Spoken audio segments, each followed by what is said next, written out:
بسم اللہ الرحمن الرحیم۔ سورہ بقرہ کا رکوع نمبر 29 یعنی 29 اور دوسرے پارے کا رکوع نمبر 13 یہ چل رہا تھا، اور اس رکوع کا لفظی ترجمہ بھی ہو گیا اور اس کی مختصر گرامر بھی ہو گئی ہے، اور اب اس رکوع کی تفسیر بیان ہو رہی تھی۔ تو اس میں جو پہلی آیت تھی الطلاق مرتان، اس آیت کا جو پہلا حصہ ہے اس کی تفسیر بیان کر چکا ہوں۔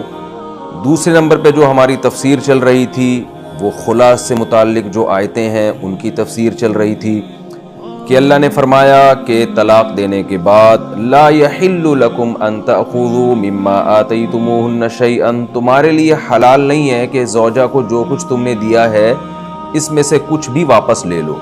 یعنی مرد نے اگر طلاق دی ہے، عورت کی طرف سے مطالبہ نہیں تھا، تو مرد کے لیے اپنے دیے ہوئے مال میں سے کچھ بھی واپس لینا جائز نہیں ہے۔ یہ بیان یہاں تک چلا تھا۔ ہاں، اللہ نے فرمایا ایک صورت میں مرد کے لیے رقم لینا جائز ہے۔ وہ صورت کیا بیان ہو رہی ہے؟ الا ان یخافا اللہ یقیما حدود اللہ، کہ دونوں کو خوف ہو کہ یہ دونوں اللہ کی حدود پر قائم نہیں رہ سکتے۔ فإن خفتم، پس تمہیں اگر خوف ہے، تمہیں سے مراد کس کو خطاب ہو رہا ہے؟ حکمرانوں کو، عدالتوں کو، یا عدالت کام نہ کرے تو بھی قوم کے جو با اثر لوگ ہیں ان کو خطاب ہو رہا ہے کہ اگر تمہیں خطرہ ہو اللہ یقیما حدود اللہ، کہ یہ دونوں اللہ کی حدود پر قائم نہیں رہ سکتے، فلا جناح علیہما، تو میاں اور بیوی دونوں پہ کوئی حرج نہیں ہے، فی ما، اس رقم کے بارے میں، افتدت بھی، جس رقم دے کر، بھی یعنی جس رقم کے ذریعے عورت فدیہ دے کے اپنی جان چھڑائے، یعنی مرد سے طلاق لے لے۔ اس کو خلع کہا جاتا ہے۔ خلع کا جو عربی میں لفظی معنی ہے نا، کسی چیز کو اتار پھینکنا۔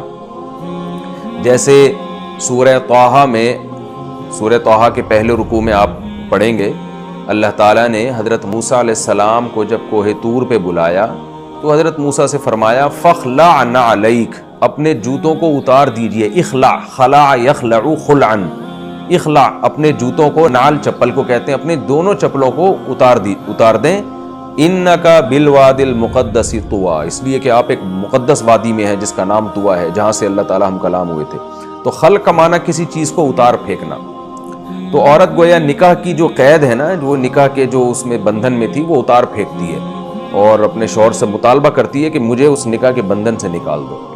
تو اس میں جو میں تفسیر بیان کر رہا تھا، پہلی بات میں نے یہ بیان کی تھی پچھلے ایپیسوڈ میں کہ خلع ایک ایگریمنٹ ہے۔ بخاری کی حدیث سے بھی پتہ چلتا ہے، بخاری اور مسلم کی، کہ جمیلہ بنت ثابت رضی اللہ تعالی عنہا کو نبی صلی اللہ علیہ وسلم نے بلایا، انہوں نے اپنے شوہر سے ڈیورس کا، طلاق کا مطالبہ کیا کہ مجھے اپنے شوہر نہیں پسند ہیں، میں ان سے علیحدگی چاہتی ہوں۔ تو آپ صلی اللہ علیہ وسلم نے ان کے شوہر کو، حضرت ثابت رضی اللہ تعالیٰ عنہ کو بلایا اور فرمایا کہ باغ لے لو اور ان کو ڈیورس دے دو، یعنی اپنا مال واپس لے لو جو تم نے مہر دیا ہے۔ تو حضرت جمیلہ نے فرمایا کہ اگر ان کو اور زیادہ پیسے چاہیے تو جو انہوں نے مجھے مہر دیا تھا اس سے بھی زیادہ میں واپس کرنے کے لیے تیار ہوں، لیکن مجھے طلاق ہر قیمت پہ چاہیے۔ تو آپ صلی اللہ علیہ وسلم نے یہ پیشکش رکھی تھی ان کے شوہر کے سامنے، حضرت ثابت رضی اللہ تعالیٰ عنہ کے سامنے۔ انہوں نے فرمایا کہ نہیں، مجھے مزید کچھ بھی نہیں چاہیے، مجھے صرف میرا باغ واپس کر دیں جو میں نے مہر کے طور پہ دیا تھا۔ پہلے مہر بھی بڑی بڑی رقمیں ہوا کرتی تھی۔ تو اللہ نے فرمایا کہ اگر دونوں اللہ کی حدود پر قائم نہیں رہ سکتے تو عورت جو فدیہ دیتی ہے اور پھر اپنی جان شوہر سے چھڑا لیتی ہے، اس میں کوئی حرج نہیں ہے۔ تو پہلی بات کیا بیان ہوئی تھی کہ فدیہ ایگریمنٹ ہوتا ہے۔ اس کی میں نے کچھ مثالیں دی تھیں، دلائل دیے تھے کہ جب تک شوہر راضی نہیں ہوگا یہ ایگریمنٹ پورا نہیں ہوگا، یعنی شوہر اس پر ایگری ہوتا ہے کہ پیسے دو، میں آپ کی جان چھوڑ دیتا ہوں، تو اس میں طلاق کا لفظ زبان سے کہنا ضروری نہیں ہے شوہر کے لیے۔ اگر وہ پیسے لے کے ڈیورس کا لفظ استعمال کرتا ہے تو بھی ٹھیک ہے، اور اگر وہ خلع کا لفظ استعمال کرتا ہے تو بھی ٹھیک ہے۔ اچھا، جب بھی خلع ہوگا تو یہ جو خلع ہے نا، یہ ایک طلاق ہوتا ہے، لیکن یہ طلاق بائن ہوتی ہے۔ بائن اصل میں اس طلاق کو کہتے ہیں جس سے نکاح فوراً ٹوٹ جائے، جس میں مرد کو رجوع کا حق حاصل نہ ہو۔ کیونکہ آپ نے دیکھا کہ پہلے جو طلاق کا تذکرہ قرآن میں اس رکوع میں ہوا ہے، الطلاق مرتان، کہ طلاق 2 مرتبہ ہے، اس کے بعد مرد کو اختیار ہے، چاہے تو روک لے، یعنی رجوع کر کے روک سکتا ہے، چاہے تو رجوع نہ کرے اور چھوڑ دے بیوی کو، یعنی عدت کے بعد وہ جہاں چاہے نکاح کرے۔ تو اس میں مرد کو یہ حق حاصل ہے، 1 طلاق کے بعد بھی، 2 طلاق کے بعد بھی۔ لیکن اگر یہ ایک طلاق رجعی نہیں ہے، اس کو رجعی کہتے ہیں جو صریح الفاظ سے جب طلاق دی، یعنی جیسے انگلش میں ڈیورس صریح لفظ ہے، تو اس سے جب بھی طلاق دی جائے گی تو طلاق رجعی ہوتی ہے عام طور پہ، تو اس میں حکم یہ ہے کہ مرد رجوع کر سکتا ہے۔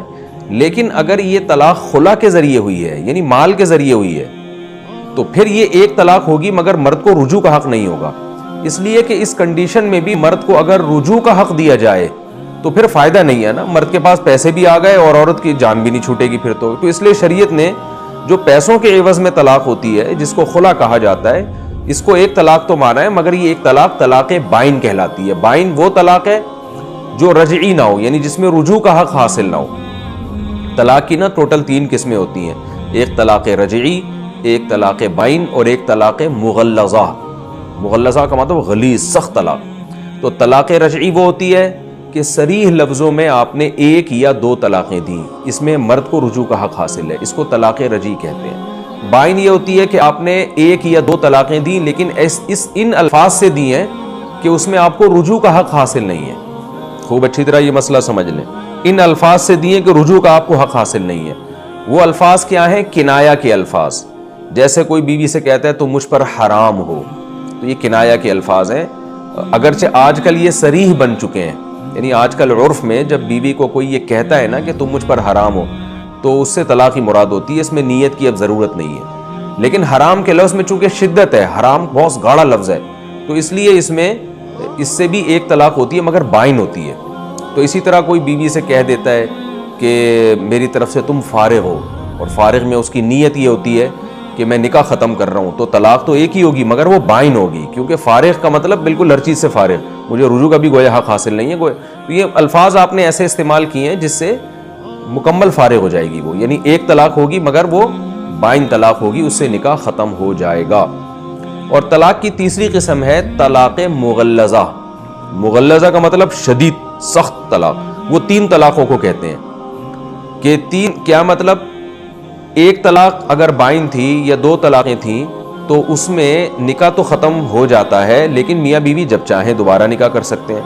لیکن اگر 3 طلاقیں واقع ہو جاتی ہیں تو اس کو طلاق مغلظہ کہتے ہیں۔ مغلظہ کا مطلب نکاح بھی ٹوٹ گیا اور اب دوبارہ نکاح بھی نہیں ہو سکتا، جب تک کہ عدت گزارنے کے بعد یہ عورت کسی اور مرد سے نکاح نہیں کر لیتی، وہ مرد ہم بستری بھی کرے، پھر اگر وہ مرد اس عورت کو چھوڑ دیتا ہے تو پھر اس کی بھی عدت گزارے، پھر اس کے بعد جہاں چاہے نکاح کرے، پہلے والے سے بھی کر سکتی ہے اور کسی دوسرے سے بھی کر سکتی ہے۔ یہ 3 طلاقوں کو مغلظہ کہا جاتا ہے، یہ خوب سمجھ لیں۔ تو اسی طرح یہ جو خلا کے ذریعے طلاق ہوتی یہ ایک ہے مگر یہ بھی بائن ہوتی ہے، کیونکہ اگر اس کو بائن نہیں مانا جائے گا تو پھر عورت کو مقصد حاصل نہیں ہوگا۔ خلا کا مطلب ہی اتار پھینکنا، نکاح کی قید سے آزاد ہو جانا، تو وہ نکاح کی قید سے آزاد نہیں ہوتی۔ تو یہ خوب سمجھ لیں اچھی طرح سے۔ تو اس میں نے 2 مسئلے بیان کر دیے تفسیر میں، ایک ایگریمنٹ ضروری ہے دونوں طرف سے، اور دوسرا یہ ایک طلاق ہوگی مگر بائن طلاق ہوگی۔ آئندہ اگر ان دونوں میں نکاح ہوتا ہے نا تو مرد کو 2 طلاقوں کا اختیار رہے گا، یاد رکھیں، پھر 3 کا نہیں ہوتا، پھر 2 طلاقوں کا اختیار ہوتا ہے۔